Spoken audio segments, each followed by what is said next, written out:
ይልቅስ ፍቅረኛህን አምጥታስተው አይደል ሊሊ? ተሳሳትኩ?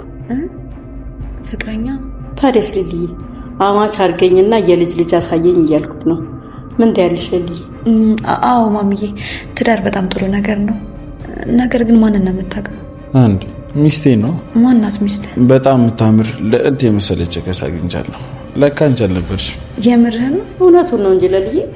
እንዴ ማዘሯ አንቺም ታውቂያታለሽ እንዴ? ለልዬ አላቅም፣ ግን ያው ልጄ የሚያስበውን ነገር አይኑን አይቺና ሁኔታውን ሳይ ያስታውቀኛል፣ አቀበታለሁ።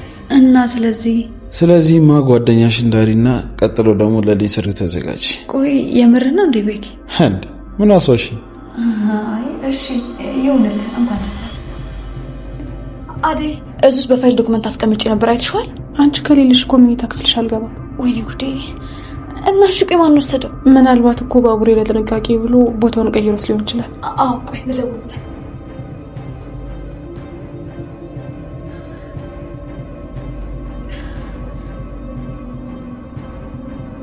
ሄሎ ቤኪ፣ ደህና ነኝ። ሰማኝማ፣ መኝታ ቤት ውስጥ ያለው ቁም ሳጥን ከአክስቴ ጋር የተፈራረምነው ውልና የቤቱ ካርታ ነበር፣ አይተዋል? አላየሁም። እሺ በቃ እደውላለሁ። እሺ ምን አለሽ? እሱም አላየሁም። ቆይ አክስቴ እንዴት ይሄን ልታውቅ ቻለች? እሷ ደግሞ ምን ብላሽ ነው? እኔ እንጃ ምን እንደምናደርግ አላውቅም። ብቻ ንብረቶቻችን እንዳለ አደጋ ላይ ነው ያሉት። ቆይ እሺ ማነው እንደዚህ የሚያደርገው? ምንድን ነው የምናደርገው? የምርሽም ነው? ቆይ ታዲያ ይሄን ነገር ማን ሊያደርገው ይችላል? አላውቅም አይደል። ብቻ ንብረቶቹ እንዳለ ችግር ውስጥ ነው ያሉት። እሺ ቆይ ምንድን ነው የምናደርገው? ማነው እንደዚህ ሊያደርግ የሚችል?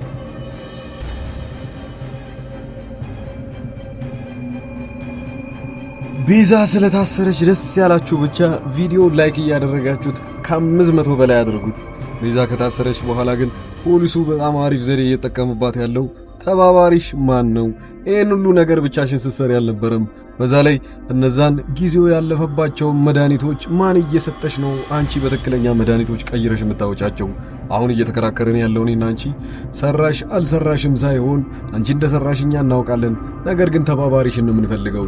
ተባባሪሽን ግን እማታጋለጪ ከሆነ የእነሱን ቅጣት አንቺ ላይ ተደርቦብሽ እድሜ ልክሽን እዚሁ መበስበሽሽ ነው ብሎ ሲያስፈራራት በጣም ደንግጣ ነበረ ቤዛ። ነገሩ እንዲህ ነው።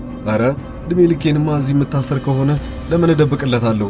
የገጀራውን ነገርማ መናገር አለብኝ ብላ በጭንቅላቷ እንደምታስብ እርግጠኛ ነን። ሌላው የአደይን ጉዳይ እንግዲህ የዴቭና የአደይን ሰርግ በዚሁ ሳምንት እናያለን ሲባል ድጋሚ ለሊ ላይ ሌላ አንድ ችግር ተፈጥሯል። ያም የሆነው ከጊዜ በኋላ ስንት ጊዜ ከቆየ በኋላ ያ ቤቷ የነበረውን ካርታውና ብዙ ሰነዶች እንዳለ እንደተሰረቀባትና አክስቷም ትደውልላትና አንቺ ጋር አሉ ወይ የምትተማመኝባቸው እነዛ ንብረቶችን ይጠብቅልኛል የምትይው ነገር አለ ወይ ብላ ስትነግራት ለሊ በጣም ስለደነገጠች ነበረ። ወዲያውኑ እቃውን ወይንም ያንን የቤት ካርታ ያስቀመጠችበት ቦታ ፈልጋ ስታጣው ነገሩ አሁን አክስቷ ጋር እንዳለም ጭምር ተረድታለች። ያ ማለት ከዚህ በኋላ አክስትየው የምታስፈራራበት ብዙ መንገዶች አለ ማለት ነው። እነዛን ሰነዶች ተጠቅማ ብዙ ንብረቷንና የለሊን የምትኖርበትን ጨምሩላት ልትወስድባት ትችላለች። ሌላኛዋ እንግዲህ በዚህ በኩል ባቡሬ እሷ እንደምትወደውና እንደማትወደው ለማረጋገጥ ብቻ ያኔ ብዙ ጊዜ የፍቅር ጥያቄ ቢያቀርብላትም ግን ለሊ በጣም ትፈራለች። እንደ ከዚህ በፊቱ መጎዳት አልፈልግም ብላ ስለምታስብ ባቡሬን የፍቅር ጥያቄውን ሳትቀበለው ስትቀር ባቡሬና እናቷ አንድ ላይ በመመካከር እሷን ሊያናዳት ይችላል ብሎ በማሰብ ብቻ ባቡሬ አዲስ ፍቅረኛ እንደያዘም ጭምር በዛ ላይ እናትየውን ደግሞ በጣም ምታምናት ለሊ እሷ እናትየው እንደዚህ ብላ አትዋሸኝም መቼስ እውነትም ፍቅረኛ ይዟል ብላ እንድታስብ አድርጓት ነበረ። ለሊ ያ ነገር ካናደዳት በኋላ ሄዳ አደይን ታማክራታለች።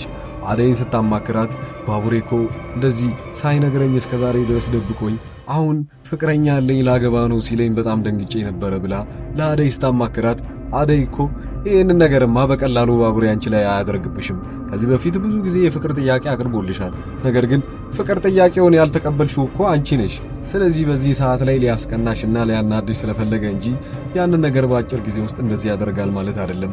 በቀላሉ ሸውዶሻል ማለት ነው ትላታለች። ለሊ ይህንን ነገር ከአደይ ከሰማች በኋላ ተረጋግታ ስለ ራሷ ሕይወት ማሰቡን ትጀምራለች ማለት ነው። ነገር ግን ሰፋ አድርገን እናውራ። አሁን ላይ ዶክተሩ በጣም ትልቅ ችግር ውስጥ ነው ያለው። ከዛ ከእስር ቤት ከወጣ በኋላ ነገሩ በጣም ያሳሰበው አንድ ነገር ተፈጥሯል። ያኔ አደይን ሲመክራት እንደነበረው የአደይን የመከራትን ምክር ተጠቅማ አደይ ራሱ ያው ዴቭን ልታገባውና በአጭር ጊዜ ውስጥ ነገሮቹ እንዳለ እንደሚሳካ መልሳ ሄዳ ለዶክተሩ ለመናገር ትፈልጋለች። ዶክተሩ በጣም ይናደዳል።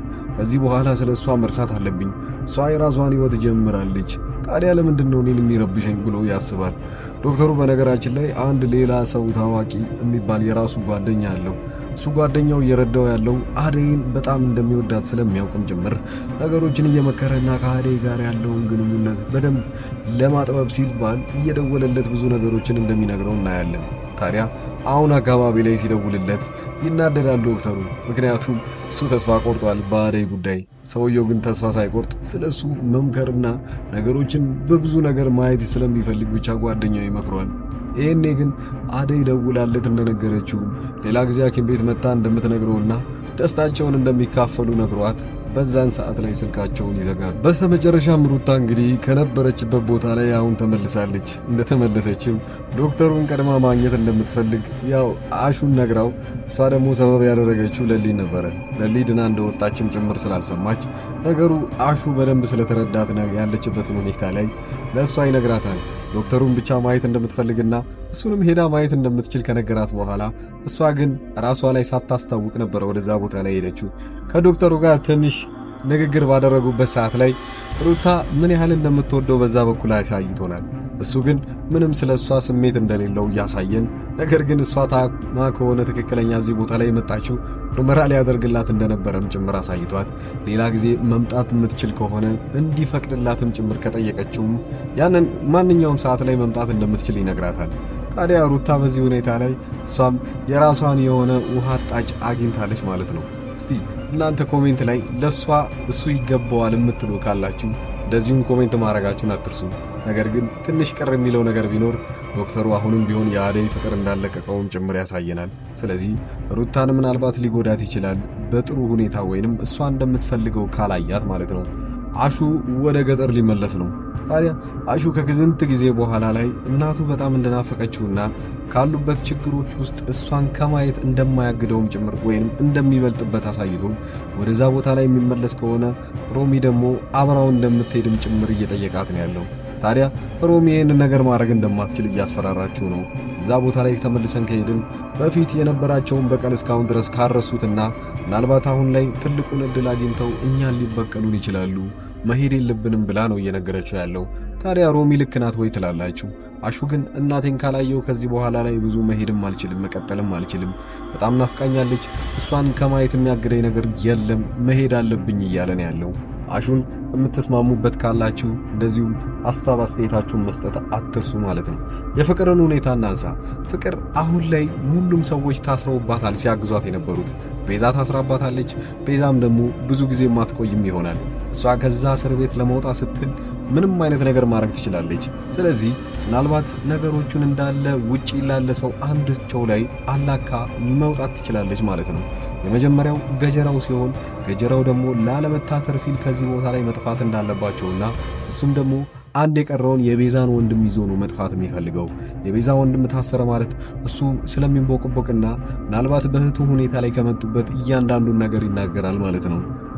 በነገራችን ላይ ገጀራው ይህን ነገር እንዳይታወቅበት የፈለገው አሁንም ቢሆን እሱ የሚያመጣቸውን ሌሎች በጊዜው ያለፈባቸው መድኃኒቶች ከየት እንደሚያወጣጡትና ከታሰረ ደግሞ ብዙ ስራዎች የጀመራቸውን ከአክስትየው ከለሊ አክስት ጋር የሚሰራቸውን ብዙ ያልጨረሳቸው ስራዎች እንዳለ እንደሚስተጓጉልበት ስለሚያውቅ ነው መታሰርን ያልፈለገው እንጂ በዚች ምክንያት ብቻ ከታሰረ መውጣቱ እንደማይቀር ያውቃል።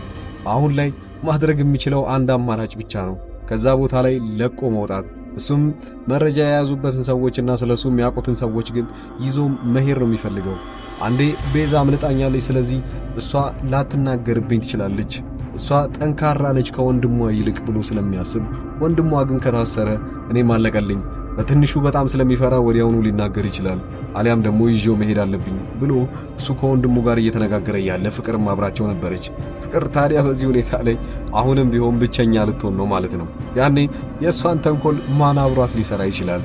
ያው የአደይና የዴቭን ሰርግ እንደዚሁ ፊት ለፊቷ እያየች አብራ እየተናደደችም ሊሆን ይችላል።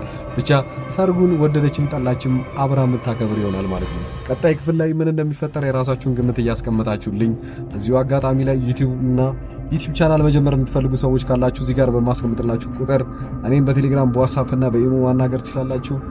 በቀጣይ ክፍል እስክንገናኝ ድረስ መልካም ጊዜ